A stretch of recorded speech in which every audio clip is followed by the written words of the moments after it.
ശ്രീ പട്ടാളത്തിലേക്ക് ആളുകൾ ചേരുമ്പോൾ കുറേ കാര്യങ്ങളൊക്കെ പഠിപ്പിക്കുമല്ലോ. അതിൽ ഇനി ഭാരതീയമായ കാര്യങ്ങൾ ഊന്നൽ നൽകിക്കൊണ്ടുള്ള ഒരു പഠന രീതി വരുന്നു എന്ന് പറയുന്നു. അപ്പോൾ നിയമവ്യവസ്ഥയിലൊക്കെ എന്തൊക്കെയോ മാറ്റങ്ങളും വരുന്നു. എന്തൊക്കെയാണത്? ആ തീരുമാനമായിട്ടുണ്ട്. അതായത് ഇന്ത്യൻ പട്ടാളം കൊളോണിയൽ അവശിഷ്ടങ്ങൾ മുഴുവൻ ബ്രിട്ടൻ്റെ അവശിഷ്ടങ്ങളാണല്ലോ. അത് രീതികളിലൊക്കെ നമുക്ക് കാണാം. ഈ ബാൻഡ് ഇങ്ങനെ പല സംഗതികളിലുമൊക്കെ നമുക്ക് കാണാം, വേഷത്തിലുമൊക്കെ. ഇതൊക്കെ കുടഞ്ഞു കളയുന്ന പരിപാടി തുടങ്ങിയിട്ട് കുറച്ച് കാലമായി. 2021 മോദി ഗുജറാത്തിൽ കെവാഡിയയിൽ വെച്ചിട്ട് ഒരു പ്രഭാഷണത്തിൽ ഇങ്ങനെ പറഞ്ഞിരുന്നു, പട്ടാളം, ഇന്ത്യൻ പട്ടാളം ഭാരതീയമാകും, അതിന് വേണ്ട കാര്യങ്ങളൊക്കെ ചെയ്യും എന്ന് 3 കൊല്ലം മുമ്പ് അദ്ദേഹം പറഞ്ഞിരുന്നതാണ് കെവാഡിയയിൽ വെച്ച് നടത്തിയ പ്രഭാഷണത്തിൽ. അത് കുറേ കാര്യങ്ങൾ നടന്നു. ഇനി പ്രധാനപ്പെട്ട ചില കാര്യങ്ങൾ നടക്കാൻ പോകുന്നു. അപ്പോൾ ഇന്ത്യൻ ഓഫീസർമാർ, പട്ടാള ഓഫീസർമാർ ഇപ്പോൾ പല സ്ഥലങ്ങളും ഉണ്ടല്ലോ അതിന് പഠിപ്പിക്കാനായിട്ട്. കോളേജ് ഓഫ് വാർ ഒക്കെ ഉണ്ട് മധ്യപ്രദേശിൽ, മാവു എന്ന് പറഞ്ഞ സ്ഥലത്ത്. മുമ്പ് കോളേജ് ഓഫ് കോമ്പാറ്റ് എന്ന് പറഞ്ഞാണ്. കുറച്ച് നാൾ ഞാനും അവിടെ പഠിച്ചിട്ടുണ്ട് എന്ന് പറഞ്ഞാൽ ഞാൻ പത്രപ്രവർത്തകനായി ചേർന്ന കാലത്ത് ഇന്ത്യൻ പ്രതിരോധ വകുപ്പ് ഒരു യുദ്ധം എങ്ങനെ റിപ്പോർട്ട് ചെയ്യാം എന്ന് പഠിപ്പിക്കാൻ വേണ്ടിയിട്ട് കുറച്ച് പേരെ സെലക്ട് ചെയ്ത് കൊണ്ടുപോയി. അപ്പോൾ ഈ സിലബസ് ഒക്കെ പഠിപ്പിക്കുന്ന തിയറി പഠിപ്പിക്കുന്നത് അന്ന് കോളേജ് ഓഫ് കോമ്പാറ്റ് എന്നായിരുന്നു അതിൻ്റെ പേര്, മാവൂൽ മധ്യപ്രദേശിൽ. ഇന്ന് അതിൻ്റെ പേര് കോളേജ് ഓഫ് വാർ എന്നാണ്. കോളേജ് ഓഫ് കോമ്പാറ്റിൽ പോയിട്ട് കുറേ തിയറി, അതുപോലെ ഒരു യുദ്ധം അവർ സിമുലേഷൻ ഉണ്ടായിരുന്നു. ഒരു യുദ്ധം നടക്കുമ്പോൾ, അതായത് ഇന്ത്യൻ പട്ടാളം തന്നെ 2ആയിട്ട് തിരിഞ്ഞിട്ട് ഞങ്ങളുടെ മുമ്പിൽ ഇങ്ങനെ ഒരു രാത്രി സന്ധ്യയൊക്കെ ആയിക്കഴിഞ്ഞപ്പോൾ ഇരുട്ടിലിങ്ങനെ നമ്മൾ ഈ തൃശ്ശൂർ പൂരത്തിനൊക്കെ കാണുന്നതൊക്കെ പോലെയുള്ള വലിയൊരു വിഷൻ ഞങ്ങളുടെ മുമ്പിൽ ഉണ്ടാവുകയൊക്കെ ചെയ്തിരുന്നു. അപ്പോൾ അത്തരം സ്ഥലങ്ങളിലൊക്കെ ഈ സിലബസിലുമൊക്കെ ഇപ്പോൾ സിലബസിൽ മുഴുവൻ 1-ാം ലോകയുദ്ധം, 2-ാം ലോകയുദ്ധം, D-Day എന്നൊക്കെ പറഞ്ഞിട്ട് വിദേശ പട്ടാള മേധാവികൾ, അവരുടെ തന്ത്രങ്ങൾ, ഇങ്ങനത്തെ സംഗതിയൊക്കെയാണ് കൂടുതൽ പഠിപ്പിച്ചുകൊണ്ടിരിക്കുന്നത്. ഇസ്രയേലിനെ പറ്റി തന്നെ അധികം ഉണ്ടോയെന്ന് സംശയമാണ് പഠിപ്പിക്കുന്നത്. അപ്പോൾ എന്ന് പറഞ്ഞാൽ പഴയ സിലബസ് തുടരുന്നു. പാശ്ചാത്യ യുദ്ധങ്ങൾ വീരന്മാർ മാത്രമല്ല, നമ്മുടെ വീരന്മാരെ പറ്റി കൂടി പഠിപ്പിക്കുകയാണ്. സിലബസിൽ അവരൊക്കെ വരികയാണ്, നമ്മുടെ വീരന്മാർ, സൈനിക തന്ത്രങ്ങളുമൊക്കെ. പിന്നെ ചെയ്യാൻ പോകുന്നത് ഇപ്പോൾ ഈ സ്കോട്ടിഷ് പൈപ്പ് ബാൻഡുകളാണ് ഉള്ളത്. അത് ഈ വലിയ കേന്ദ്രങ്ങളുണ്ടല്ലോ പട്ടാളത്തിൻ്റെ, അവിടെ ഓരോന്നാക്കാൻ പോവുകയാണ് ഈ ബാൻഡ് സെറ്റ്. സ്കോട്ടിഷ് വിദേശ മാതൃകയിലാണല്ലോ. ഇപ്പം അത് എല്ലാ യൂണിറ്റിലും ഉണ്ട്. അതിന് പകരം ഈ റീജിയണൽ സെൻറ്റേഴ്സിൽ മാത്രം ഓരോന്നാക്കി മാറ്റാൻ പോവുകയാണ്. അപ്പോൾ എന്താണെന്ന് വെച്ചാൽ ഈ പിന്നെ ചില വിഭാഗങ്ങൾ പാൻ ഇന്ത്യ ആക്കി മാറ്റാൻ പോവുകയാണ്. ഇപ്പോൾ ജാട്ട് റെജിമെൻറ്റ്, മദ്രാസ് റെജിമെൻറ്റ്, ഇങ്ങനെയൊക്കെയുള്ള പേരുകളൊക്കെ ഉണ്ടല്ലോ. ഒരു വിഭാഗീയ പേരൊക്കെ ഉണ്ടാവുന്ന ബീഹാർ റെജിമെൻറ്റ്, അങ്ങനത്തെ റെജിമെൻറ്റിൻ്റെ പേരുകളൊക്കെ മാറ്റും.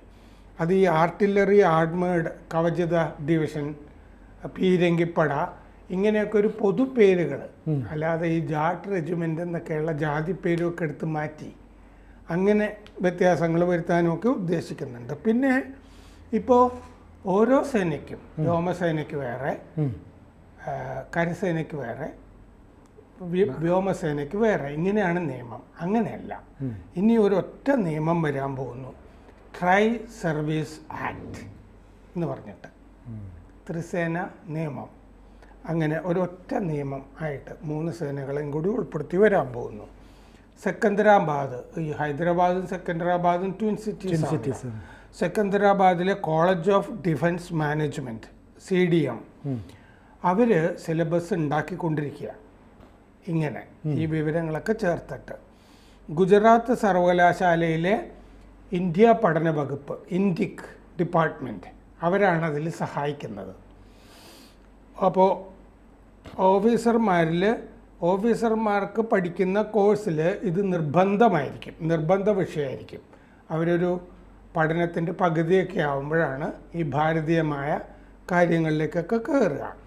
ഇപ്പോൾ അതിൽ എന്തൊക്കെയാണ് പഠിപ്പിക്കുക എന്ന് വെച്ചാൽ സുഭാഷ് ചന്ദ്രബോസിൻ്റെ INA, ഇന്ത്യൻ നാഷണൽ ആർമി, ഇതൊന്നും ഇപ്പോൾ പഠിക്കുന്നില്ല. അത് സുഭാഷ് ചന്ദ്രബോസ് എന്തൊക്കെയാണ് ചെയ്തിരിക്കുന്നത്? ഹിറ്റ്ലർ അവിടെ നിന്ന് സഹായിക്കാൻ പറ്റില്ല എന്ന് പറഞ്ഞിട്ട് അന്തർവാഹിനിയിൽ ജപ്പാനിലേക്ക് അയച്ചതാണ്. കാരണം ഹിറ്റ്ലറും ജപ്പാനും അന്ന് ഒരേ സഖ്യത്തിലാണല്ലോ. അപ്പം അങ്ങനെ സുഭാഷ് ചന്ദ്രബോസ് പോകുന്നു. അവസാനം ഈ അരുണാചൽ പ്രദേശ് അതിർത്തി വരെയൊക്കെ വരുന്നില്ലേ. INA ഇപ്പോൾ നമ്മൾ ആൻഡമാൻ നിക്കോബാർ എന്ന് പറയുന്ന ഭാഗം പിടിക്കുകയൊക്കെ ചെയ്തിരുന്നല്ലോ. ജപ്പാൻ്റേതൊക്കെ ആയി മാറുന്ന വിധത്തിൽ മറാത്ത വിഭാഗങ്ങൾ, ശിവജിയുടെ ഒക്കെ യുദ്ധങ്ങൾ, പിന്നെ രാജരാജ ചോഴൻ ഒന്ന്, മകൻ രാജേന്ദ്ര ചോഴൻ, ഇവരുടെയൊക്കെ തന്ത്രങ്ങൾ. രാജരാജ ചോഴൻ, രാജേന്ദ്ര ചോഴനെയൊക്കെ പറ്റി നമ്മൾ മുമ്പ് ഒരു ചർച്ചയിൽ പറഞ്ഞിട്ടുണ്ട്. ഇപ്പോൾ ശ്രീ വിജയപുരം എന്ന് പേര് മാറ്റിയിട്ടുണ്ടല്ലോ ആൻഡമാൻ നിക്കോബാർ ദ്വീപുകളുടെ. അതിൻ്റെ കാരണം പറഞ്ഞ ഒരു കഥയമ്മയിൽ നമ്മൾ പറഞ്ഞിരുന്നു. അത് ഇന്തോനേഷ്യ, ഇന്നത്തെ ഇന്തോനേഷ്യയുടെ ഭാഗത്ത് ശ്രീ വിജയപുരം എന്ന് പറഞ്ഞൊരു സാമ്രാജ്യം ഒന്നുണ്ടായിരുന്നു. അത് പിടിക്കാനായിട്ട് ആൻഡമാൻ നിക്കോബാർ ആയിരുന്നു രാജരാജ ചോഴൻ്റെയും രാജേന്ദ്ര ചോഴൻ്റെയും നാവിക കേന്ദ്രം. അവിടെ നിന്നുള്ള കപ്പലുകൾ പോയിട്ടാണ് പിടിച്ചത് എന്നൊക്കെയുള്ള കാര്യം നമ്മൾ പറഞ്ഞിരുന്നു. അപ്പോൾ രാജരാജ ചോഴൻ, രാജേന്ദ്ര ചോഴൻ, പിന്നെ മാർത്താണ്ഡവർമ്മ സിലബസിൽ വരാൻ പോകുന്നു. മാർത്താണ്ഡവർമ്മ, കുഞ്ഞാലി മരക്കാർ, ഇതൊക്കെ വിഷയത്തിൽ സിലബസിൽ വരാൻ പോകുന്നു. മാർത്താണ്ഡവർമ്മയാണ് തിരുവിതാംകൂറിനെ ഒരു ചെറിയ വേണാട് എന്നൊക്കെ പറഞ്ഞു നിന്നിരുന്ന സ്ഥലം. വേണാടിൻ്റെ തലസ്ഥാനം എന്നൊക്കെ പറഞ്ഞാൽ കൊല്ലമോ അപ്പുറത്ത് കല്ലടക്കുറിച്ചി ഭാഗമോ ഒക്കെ ആയിരുന്ന കാലമൊക്കെ ഉണ്ടായിരുന്നു. അങ്ങനെയൊന്നും അല്ലാതെ പത്മനാഭപുരം അങ്ങനെ ഒക്കെ തീരുമാനിച്ചിട്ട് അത്യാവശ്യം ഈ ക്ഷത്രിയധർമ്മം ഒക്കെ ചെയ്ത് ഒരുപാട് രാജ്യങ്ങൾ, അമ്പലപ്പുഴ, ഇങ്ങനെ സകല രാജ്യങ്ങൾ, കായംകുളം, ഇങ്ങനെ എല്ലാത്തിനെയും തിരുവിതാംകൂറിലേക്ക് കൂട്ടിച്ചേർക്കുന്നു. കൊച്ചി പോലുള്ള സ്ഥലങ്ങളെയൊക്കെ സാമന്തന്മാരാക്കി, കോയ്മ ഒക്കെ ആക്കി മാറ്റുന്നു. ഇങ്ങനെ ഈ തിരുവിതാംകൂറിൻ്റെ കൺസോളിഡേഷൻ അദ്ദേഹം ഈ സൈനിക ശക്തി ഉപയോഗിച്ച് തന്നെ ചെയ്തയാളാണ് മാർത്താണ്ഡവർമ്മ. അതൊരു മനുഷ്യൻ എന്നുള്ള നിലയ്ക്ക് വായിക്കുമ്പോൾ നമുക്ക് പലതും തോന്നുമായിരിക്കും. പക്ഷെ ഒരുപാട് തന്ത്രങ്ങൾ, പിന്നെ ബന്ധുക്കളെ തന്നെയൊക്കെ കൈകാര്യം ചെയ്തിട്ടുണ്ട്. പിന്നെ മാടമ്പിമാരെയൊക്കെ അതിരൂക്ഷമായിട്ട് കൈകാര്യം ചെയ്തിട്ടുണ്ട് മാർത്താണ്ഡവർമ്മ. അപ്പം മാർത്താണ്ഡവർമ്മ എങ്ങനെ ഇവിടുത്തെ ഒരു മേഖലയിൽ ഒരു ശക്തമായ നാട്ടുരാജ്യമുണ്ടാക്കി, രാഷ്ട്രമുണ്ടാക്കി എന്നുള്ളത്. അപ്പോൾ അതും മാർത്താണ്ഡവർമ്മ അതെങ്ങനെ ചെയ്തു എന്നുള്ളത് സത്യത്തിൽ കരീം എഴുതിയൊരു പുസ്തകമൊക്കെ ഉണ്ട്. ഇതിനെ പറ്റിയിട്ടൊക്കെ പുസ്തകങ്ങൾ തന്നെ പലതും ഉണ്ട്. അപ്പോൾ പിന്നെ കുഞ്ഞാലി നാലാമനെയാണ്, 4 പേരുണ്ടായിരുന്നു. കുഞ്ഞാലി നാലാമനെയാണ് കുഞ്ഞാലി മരക്കാർ എന്ന് പറയുന്നത്.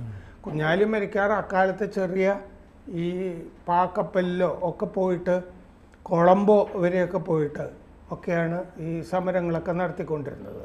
ശത്രു സേനയൊക്കെ ഇവിടുന്ന് അതേ സമയത്ത് സാമൂതിരിയാണെങ്കിൽ ബീജാപ്പൂർ സുൽത്താനിന് വേണ്ടിയിട്ട് ആളുകൾ അയച്ചു കൊടുക്കുക. ചില സമയത്ത് മുഗൾ രാജാക്കന്മാർക്ക് വേണ്ടി ഇവിടുന്ന് സൈന്യത്തിനെ അയച്ചു കൊടുക്കുക. ഇങ്ങനെ പിന്നെ ലക്ഷദ്വീപ് ആ ഭാഗത്തൊക്കെ പോയി സമരം നടത്തുക. അപ്പോൾ സാമൂതിരിമാർ പലരുണ്ടെങ്കിലും സാമൂതിരിയുടെയൊക്കെ ഭരണകാലത്തൊക്കെ ധാരാളം സമരങ്ങൾ ഈ കേരളത്തിലെ ഈ കടലിന് അപ്പുറത്തേക്ക് പോയ ധാരാളം സമരങ്ങളുണ്ട്. ധാരാളം പുസ്തകങ്ങളും ഇതുമായി ബന്ധപ്പെട്ടുണ്ട്. മാരിടൈം ട്രേഡ്, അതുപോലെ ആ സമയത്ത് മറ്റേ ഈ അന്നത്തെ അറബ് രാജ്യങ്ങളിലേക്കുള്ള യാത്രകൾ, ഇടയ്ക്ക് വെച്ച് ഈ മറ്റേ പൈററ്റ്സ്, കടൽ കൊള്ളക്കാർ ആക്രമിക്കുമ്പോൾ എങ്ങനെ കൈകാര്യം ചെയ്യുന്നു, എങ്ങനെ ഈ കൊളംബോയിലൊക്കെ പോയിട്ട് അന്ന് കുഞ്ഞാലി മരക്കാരും അദ്ദേഹത്തിൻ്റെ സഹായികളുമൊക്കെ യുദ്ധം നടത്തുന്നു തുടങ്ങിയ കാര്യങ്ങൾ. കുഞ്ഞാലി മരക്കാരുടെ അവസാനം തന്നെ ആർച്ച് ബിഷപ്പ് മെനേസിസ് ഉദയംപേരൂർ സൂനകദോസ് 1599 ഉദയംപേരൂർ സൂനകദോസിന് വരുന്ന വഴിക്ക് ആ കോട്ടക്കൽ കോവിലകത്ത് പോയിട്ട് വിചാരണ നടത്തിയിട്ടൊക്കെയാണ് കുഞ്ഞാലിമരക്കാരെ വധശിക്ഷയ്ക്ക് വിധിക്കുന്നത്. അപ്പോൾ അതിൻ്റെ അകത്ത് പോർച്ചുഗീസുകാരുടെ കൂടി ഇടപെടലൊക്കെ ഉണ്ട്. കുഞ്ഞാലി പോർച്ചുഗീസുകാരുടെ ഇടപെടൽ കൊണ്ട് തന്നെയായിരിക്കണം സാമൂതിരി കുഞ്ഞാലിമരക്കാർക്ക് എതിരാകുന്നതും. പക്ഷേ അപ്പോൾ ഒരു സ്വതന്ത്ര രാജ്യം പോലെ ആ മേഖല പ്രഖ്യാപിക്കുന്നൊക്കെ ഉണ്ട് കുഞ്ഞാലിമരക്കാർ. അത് കഴിഞ്ഞ് കുഞ്ഞാലിമരക്കാരെ ഈ കൈകാര്യം ചെയ്യുന്നതിൻ്റെ ഭാഗമായിട്ടാണ് ഇങ്ങനൊരു വിചാരണ നടന്നതായിട്ടൊരു സഞ്ചാരകൃതിയിൽ ഞാൻ വായിച്ചിട്ടുണ്ട്. മെനസിസ് വരുന്നു, ഇരിക്കുന്നു, വിചാരണ ചെയ്യുന്നു എന്നൊക്കെയുള്ള കാര്യങ്ങളൊക്കെ വായിക്കുന്നുണ്ട്. അപ്പോൾ ഇത്തരം നമ്മളുടെ വീരന്മാർ ശിവജിയൊക്കെ വലിയ പുരുഷന്മാരാണ്. നാവിക യുദ്ധങ്ങളും ഒക്കെ നടത്തിയിട്ടുള്ളതാണ്. അല്ലാത്ത തന്നെ മറ്റേ ഘാനയൊക്കെ ശരിപ്പെടുത്തുന്ന തന്ത്രങ്ങളും ഒക്കെ ഉണ്ടല്ലോ. വഞ്ചിക്കാൻ വേണ്ടി വരുന്നവരെയൊക്കെ കൈകാര്യം ചെയ്യുന്നത് മാത്രമല്ല, അദ്ദേഹത്തിന് ഒരു നഖം, കടുവാ നഖം എന്നൊക്കെ പറയുന്ന ആയുധമൊക്കെ പ്രത്യേകമായിട്ടൊക്കെ ഉണ്ടായിരുന്നു. അപ്പോൾ ആയുധങ്ങൾ എങ്ങനെയായിരുന്നു, ഇവരുടെ തന്ത്രങ്ങൾ എങ്ങനെയായിരുന്നു, ആധുനികമായ പ്രത്യേകിച്ച് ഒന്നുമില്ല കിട്ടാതിരുന്ന ഇന്ത്യയിൽ ഇവരൊക്കെ എങ്ങനെയാണ് ഇത് കൈകാര്യം ചെയ്തുകൊണ്ടിരുന്നതെന്നൊക്കെ പട്ടാളത്തിൻ്റെ സിലബസിലേക്ക് വരികയാണ്. അങ്ങനെ നമ്മുടെ ഈ കാലഹരണപ്പെട്ട നിയമങ്ങളും ഒക്കെ മാറ്റുന്നു. ഈ കാലാൾപ്പടയ്ക്ക് പാൻ ഇന്ത്യ സ്വഭാവം വരുത്താൻ പോകുന്നു. അതാണ് ഈ ജാട്ട് റെജിമെൻറ്റ്, ബീഹാർ റെജിമെൻറ്റ് എന്നൊക്കെയുള്ള മദ്രാസ് അങ്ങനത്തെയൊക്കെ മാറ്റാൻ പോകുന്നു. പലതും നമ്മളിപ്പോൾ കളഞ്ഞിട്ടുണ്ട്. നമ്മൾ ഈ മുദ്രകളില്ലേ പട്ടാളത്തിലൊക്കെയുള്ള, ആ മുദ്രകളൊക്കെ അത്യാവശ്യം ഇന്ത്യൻ പേരുകൾ ഒക്കെ നേവി പട്ടാളത്തിലൊക്കെ ഇന്ത്യൻ പേരുകളൊക്കെ കൊടുക്കുന്നുണ്ട്. നമ്മുടെ അന്തർവാഹിനികൾ, കപ്പലുകൾ, അതിനൊക്കെ ഇന്ത്യൻ പേരുകളാണ്. INS എന്നൊക്കെ ഇട്ടാണ് നമ്മൾ തുടങ്ങുന്നത്. അതെ, ഇങ്ങനത്തെ പേരുകളാണ്. നേരത്തെ വിക്രാന്ത് എന്നൊക്കെയാണ്. ആയുധത്തിനും മറ്റും ഇന്ത്യൻ പേരാണ്. ഇപ്പോൾ നമുക്ക് തേജസ് എന്ന് പറഞ്ഞ വിമാനത്തിന് പേരിടുന്നു. അതുപോലെ അഗ്നി എന്ന് പറഞ്ഞ് മിസൈലിനൊക്കെ പേരിടുന്നു. പൃഥ്വി. പിന്നെ അതുപോലെ സംയുക്ത അഭ്യാസങ്ങളുണ്ട്, സൈനിക അഭ്യാസങ്ങൾ മറ്റു രാജ്യങ്ങളുമായിട്ട്. ആ അഭ്യാസങ്ങൾക്കും ഇപ്പോൾ ഇന്ത്യൻ പേരുകളാണ് കൊടുക്കുന്നത്. ഇപ്പോൾ പിന്നെ റിപ്പബ്ലിക് ദിനത്തിൽ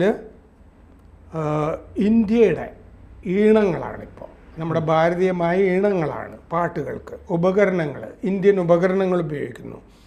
എബൈഡ് വിത്ത് മീ എന്ന് പറഞ്ഞ പാട്ട് എടുത്ത് കളഞ്ഞിട്ടിപ്പോൾ മേരെ വദൻ കെ ലോഗോൻ എന്ന് പറഞ്ഞ ലതാ മങ്കേഷ്കർ പാടി അനശ്വരമാക്കിയ പാട്ടില്ലേ, അതാണ് പട്ടാളത്തിലേക്ക് എടുത്തിരിക്കുന്നത്. ബീറ്റിംഗ് ദി റിട്രീറ്റ്, അത് 2022 എബൈഡ് വിത്ത് മീ എന്ന് പറഞ്ഞിട്ടുള്ള വിദേശഗാനം എടുത്ത് നമ്മൾ കളഞ്ഞു. അവിടെ മറ്റേ പാട്ട് നമ്മളെടുത്തു, എല്ലാവർക്കും അറിയാവുന്നത്. അപ്പോൾ ഈ വർഷം നേവിയുടെ, നാവികസേനയുടെ മെസ്സ് ഉണ്ടല്ലോ, അവിടെ കുർത്ത പാജമ ധരിക്കാം എന്ന് നിയമം കൊണ്ടുവന്നിട്ടുണ്ട്. പിന്നെ ഈ പറഞ്ഞ പോലെ എത്തിക്സ്, നിയമം, യുദ്ധതന്ത്രങ്ങൾ, ഇതിലൊക്കെ ഭാരതീയ, അതായത് നൈതികത, യുദ്ധ നൈതികത, ഇതിലൊക്കെ ഭാരതം എന്തൊക്കെയാണ് ചെയ്തിട്ടുള്ളത് എന്നൊക്കെ കൂടിയാണ് ഈ സിലബസിൽ വരാൻ പോകുന്നത്. അപ്പോൾ പൊതുവെ പട്ടാളം അതിൻ്റെ ഈ ബ്രിട്ടീഷ് അവശേഷിപ്പ് ഒഴിവാക്കപ്പെടുകയാണ്, തിരിശേഷിപ്പുകൾ ഒക്കെ ഒഴിവാക്കുന്നു. അത് ഭാരതീയമാകുന്നു. അതൊരു അത്യാവശ്യമുള്ള കാര്യമാണ്. പോസിറ്റീവായിട്ട് തന്നെ കാണാം നമുക്ക്. നമ്മുടെ പൈതൃകം അത്ര മോശമുള്ളതെന്ന് ഒന്നുമല്ല. മാത്രമല്ല, നമുക്കിപ്പോൾ ഇതിൻ്റെ അകത്ത് വരാൻ പോകുന്നത് നമ്മുടെ മൗര്യ സാമ്രാജ്യം, ചന്ദ്രഗുപ്ത മൗര്യൻ എങ്ങനെയാണ് യുദ്ധം ചെയ്തിരുന്നത്. കാരണം ഇന്ത്യ വലിയ സാമ്രാജ്യമാകുന്നത് ആ കാലഘട്ടത്തിലാണല്ലോ. ഗുപ്ത സാമ്രാജ്യം, മൗര്യ സാമ്രാജ്യം, ശതവാഹനന്മാർ. ആ കാലത്തൊക്കെ ഇന്ത്യ ഇതിനേക്കാൾ കൂടുതൽ സ്ഥലത്ത്, ആര്യാവർത്തം എന്ന് വിളിക്കാവുന്ന സ്ഥലത്തേക്കൊക്കെ വ്യാപിച്ച് കിടന്നതാണ്. ഈ അഫ്ഗാനിസ്ഥാൻ, പാകിസ്ഥാൻ, ഇപ്പോഴത്തെ ഇതൊക്കെ ഇന്ത്യയുടെ ഭാഗമായിരുന്നതാണ് സാമ്രാജ്യം. അതുപോലെ അശോക ചക്രവർത്തി, കലിംഗ യുദ്ധം അല്ലേ, ഇങ്ങനെ ഒരുപാട് കാര്യങ്ങൾ ഇതിൻ്റെ അകത്ത് വരാൻ പോകുന്നുണ്ട്. കൂട്ടത്തിൽ നമ്മുടെ രണ്ടുപേരുടെ പേരും അതിൻ്റെ അകത്ത് കണ്ടു, മാർത്താണ്ഡവർമ്മയും കുഞ്ഞാലിമരക്കാരും. നമുക്ക് സന്തോഷം തരുന്നു. കൂടുതൽ വാർത്തകളും വിശേഷങ്ങളും നിങ്ങളിലേക്ക് എത്താൻ ABC മലയാളം സബ്സ്ക്രൈബ് ചെയ്യുക, ബെൽ ബട്ടണും അമർത്തുക.